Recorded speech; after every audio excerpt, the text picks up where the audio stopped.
Hi guys, it's Matt from Maxon UK here, and in this beginner's guide tutorial we are going to be looking at splines. Okay, so splines in Cinema 4D can be found up here, and what splines are is they are the sort of 3D equivalent of a path or a stroke or something like that that you would find in other programs, other drawing vector programs and things. So where you would normally have some sort of line work, then splines allow you to do that. So we have a few different ways of doing all sorts of stuff to do with splines.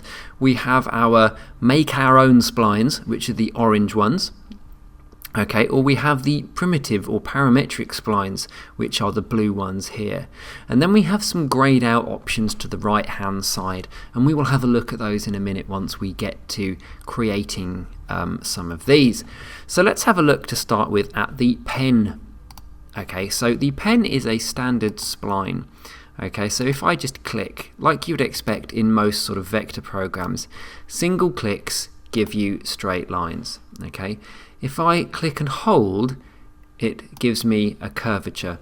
And what I like about this sort of latest updated version is that it lets me know how my next line is going to be based on where that tangent handle is. Okay, so I can keep moving these around and I can keep clicking. Okay, and then I can double click and I can just keep creating, and then until I press escape, there it is, my tool is finished. Now, the thing you've got to be careful with in 3D is where the spline is and what it is facing. So that was made perpendicular to where the angle that my camera was at. Okay, so you've got to be careful and wary about how that's going to work. Now, it works much better than it used to, which used to spread way off into the distance. Okay, so it's easier to do. And then you can go back and you can edit these. So using the move tool and the points tool, you can move those around. Okay, if you've got more than two, you could scale them. You can also rotate as well. And don't forget, because we're in 3D, we can start adding a different depth to those splines completely. So going back to my spline, at the moment it's what they call a Bezier. You can tick a box, we'll go through some of the others in a minute. You can tick a box that makes it a closed spline, so it forms a loop all the way around. And then you've got different types of what they call intermediate points. So that's it's working its way between them. If I did none, you can see it becomes a completely linear spline. So there is no sort of interpolation or interpretation between the two. You've got natural, where it tries to do that for you. Then you've got uniform and adaptive and subdivided. So they all give you the rounded form, but they also give you an ability to configure the number of points that would give us that. Okay, depending on what we'd want to sort of play around with later. And you've got uniform, and you can do that, and it will add uniform points all the way across. At the moment, you're not going to see much of a difference between the settings, because it's all about how stuff is sort of interpreted a little bit later on, and other things maybe when using that spline. Now the Bezier, the top of the list is the linear, which means that you simply have one point straight to another. You have the Bezier, which we did. You then have cubic, okay, which works a little bit more rounded, and again you can sort of choose different settings to sort of manipulate those. You've got the Akima, okay, which is a different way again of being able to interpret between those. And then we have the B-spline. Now the B-spline is very interesting because rather than actually touching those points, it sort of works its way towards them. So those points sort of become more of a magnet to that spline rather than a definite point for it to go to. So I'm going to delete that, and then you have a sketch.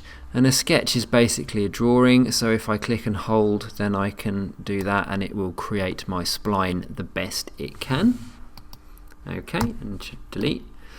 Then we can smooth that spline out, so I'm just going to undo, and then you can smooth that spline out with this lovely little iron tool, which is quite nice. So if you've got some nasty wiggles you don't want, it will smooth those out. Okay, and the spline arc tool is quite nice. So if I click and hold on that, I can configure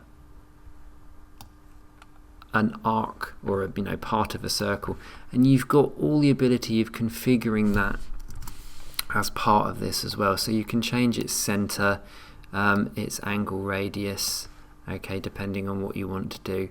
It's a really lovely little tool that will allow you to create and be a bit more exact with those sorts of things that you want to kind of apply. So if I just did that and then I did apply, there you go, you can see that that then works. Oh, I can use that again to link between one and the other, and I seem to be making some sort of weird octopus thing, but it is not my intention. Okay, so there are quite a few tools when it comes to the splines which are really good. So that is the spline arc. It's a really nice little tool. So if you've got a particular curvature that you want to get in, then you can use these settings to configure that to get that nice curvature. Okay, so I'm just going to delete that, and I'm going to start looking now at some of the primitives. So we have an arc, as you would expect. You've got an arc, you've got various settings, so whether or not you want a sector, which finishes it off, or a segment, which does a sort of pie chart thing, or a ring, which gives you only a part of it. And then you have an inner radius and an outer radius, a start angle and a finish angle. Very similar to the primitive tube and things which you may have looked at in another one of my tutorial videos.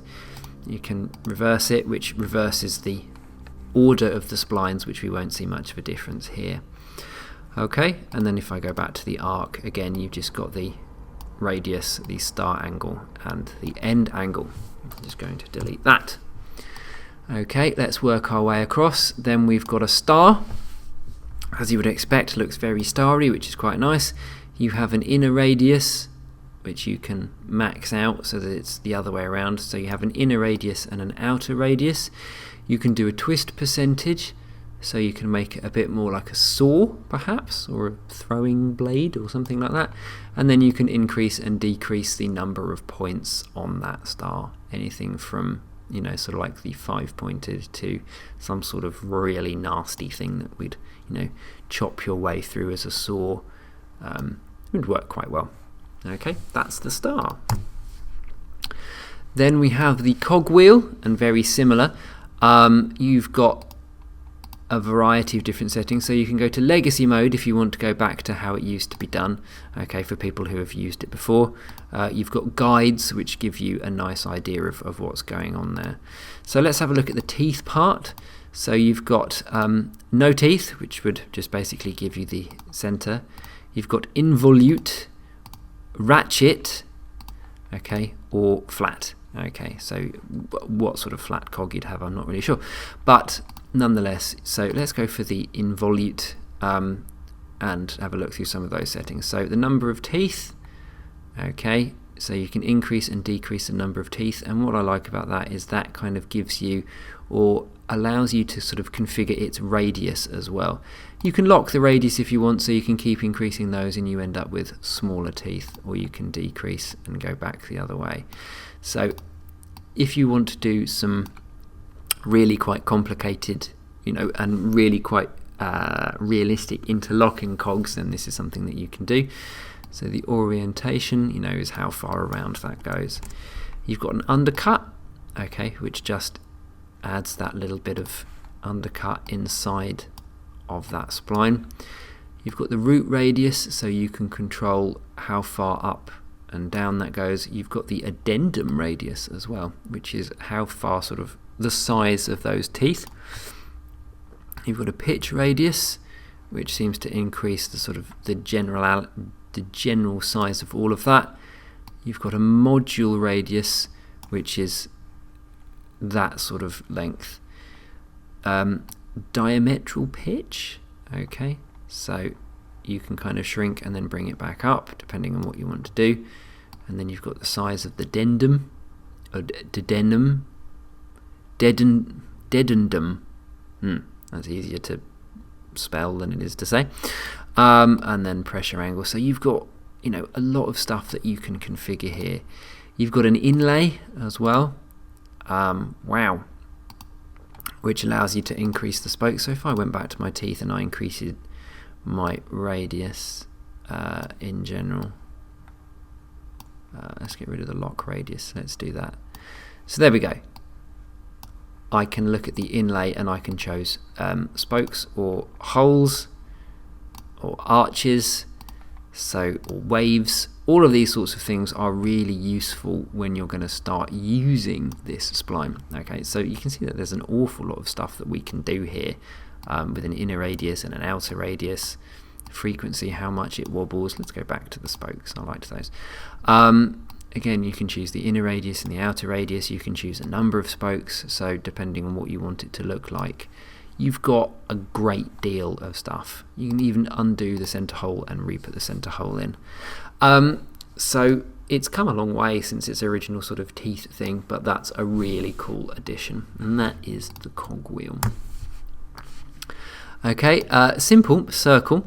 So we've got an ellipse, which allows you to change those separately. If you untick that, you've only got that. You can do a ring, which means you've got the inner radius and the outer radius. That's pretty much where the circle spline goes. Let's have a look at the text. Now the text is, as you would expect, texty. So you have the text tool, which is called text, which at the moment in the text box it says text. That's an awful lot of the word text going on. So let's change that to something else, maybe just spline. If you press enter, it will give you another line. In order to actually apply it, just click out of the box, and there you go, we have our spline. You can choose its height, you can choose its horizontal spacing, you can choose its vertical spacing, so if you want stuff to be closer together. You can turn on the kerning, and then on showing the GUI in the GUI or whatever, you can normally see what's going on and how to adjust that. You can change its font relatively easily, so you can, click on that and simply pick another font, which apparently that one didn't like, Roboto, there we go. So you can change its font exactly the way you would expect Word and so on to work. Okay, that's the text spline.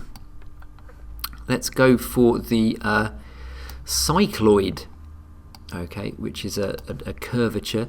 So you can increase its radius, which will, keep sort of spanning that out. So it starts off as a circle, and then it will sort of splay that circle out. And you can choose its A angle depending on what it wants you to do, and so you can choose where it starts and where it finishes. So you can see that it is this continual wavy sort of line. Then you've got different types. So you've got, that was the cycloid. Then you've got the epicycloid. Wow. Which can get you some really interesting angles, it seems. So for those people who used to sort of use was it a spirograph? One of those sorts of things. You can start to create those sorts of things. Finish angle starts at end angles. This sort of stuff might become more useful if you start using motion graphics, okay? Or, if you want some sort of weird wavy net thing.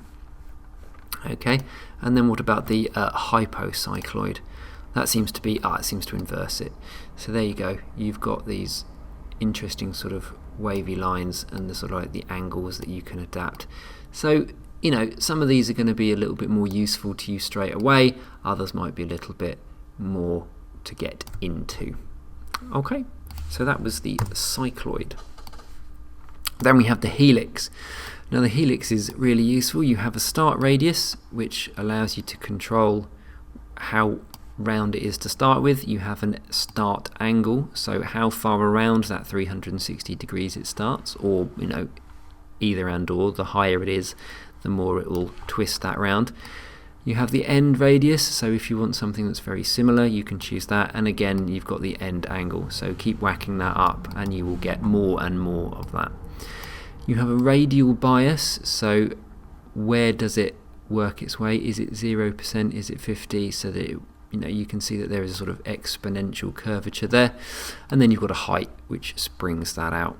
And then you've got a height bias, so how far it is up one side to how far it is down the other, kind of a bit like a slinky.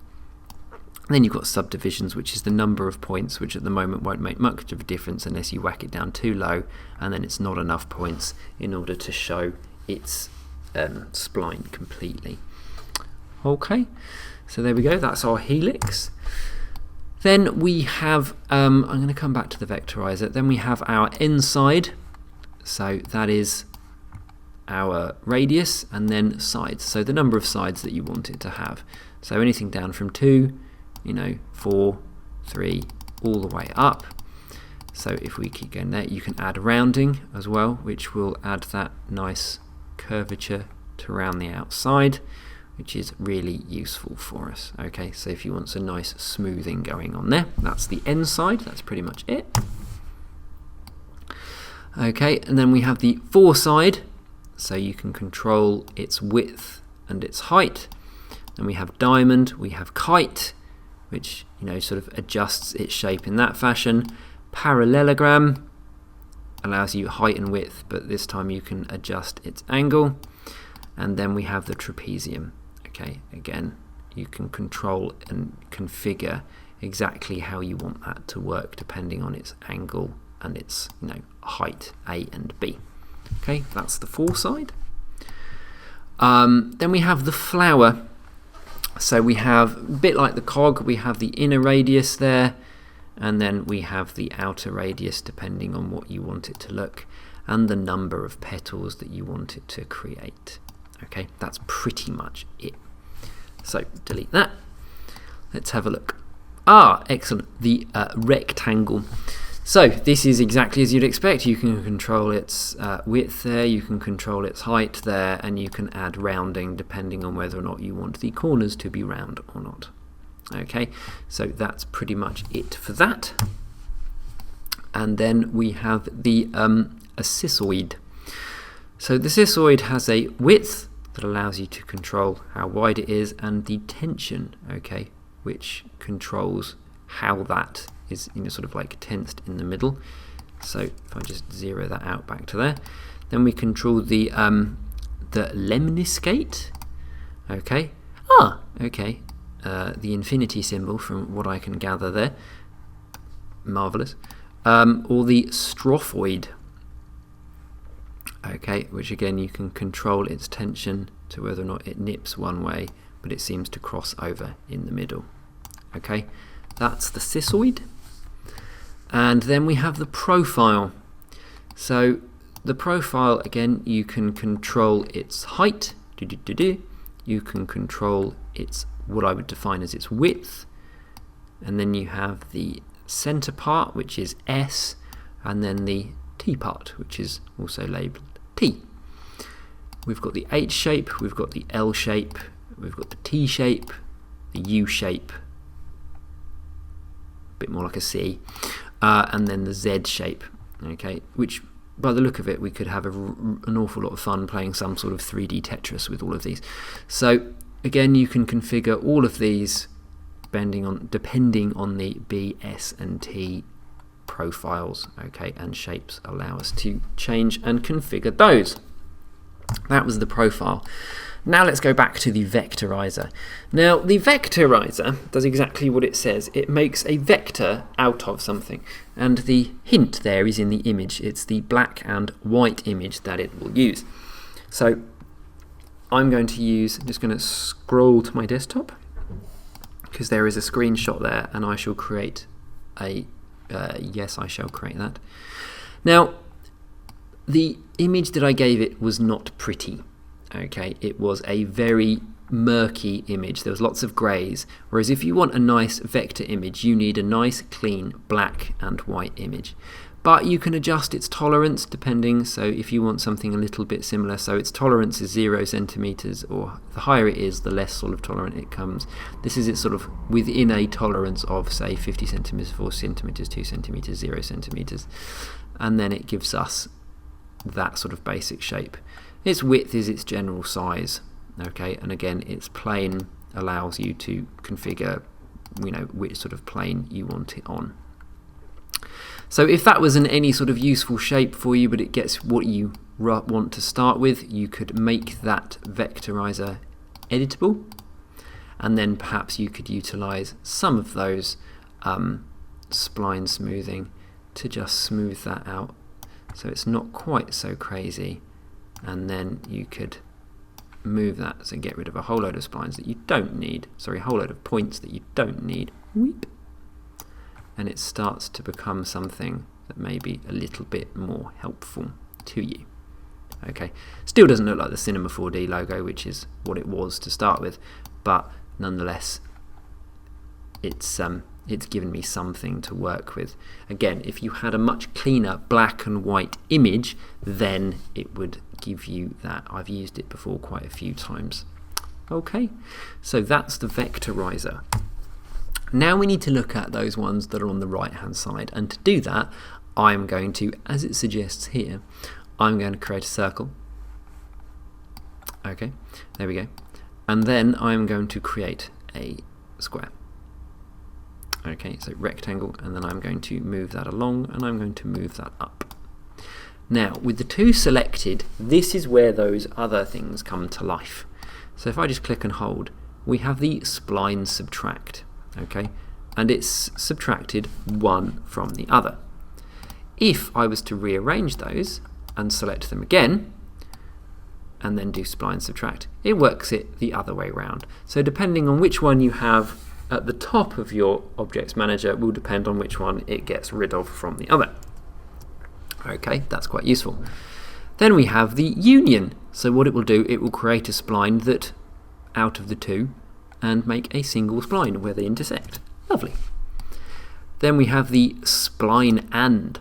Okay, so this is sort of like left of the other two. Okay, so where they sort of intersect. I shall undo that. And then we have the spline or. Okay, and now if I select one of those points, one of them works with the circle and one of them works with the square. So if I just undo, I'm going to select that, and I'm just going to UY to increase my selection. That allows me to split those. So it sort of swaps them where they used to be. So whereas it looks like they're okay there, they are in actual fact separate. So I'm just going to undo that. There we go, so I've got the two of them. And then you can do the spline intersect, and this one really is interesting. So same as before, if I was to select that point and then U and then Y to grow my selection, I can move that up and to the right. And then with the circle I shall do the same, and I shall move that across and down. So then I end up with the three. So what was left of one, what was left of the other, and the bit in the middle. Okay, and that is pretty much the splines as they come basically within Cinema 4D. Okay, I hope that sort of whirlwind tour of the different splines was useful for you, and it allows you to see what the sort of things that you can do with them, and I will catch you in the next video.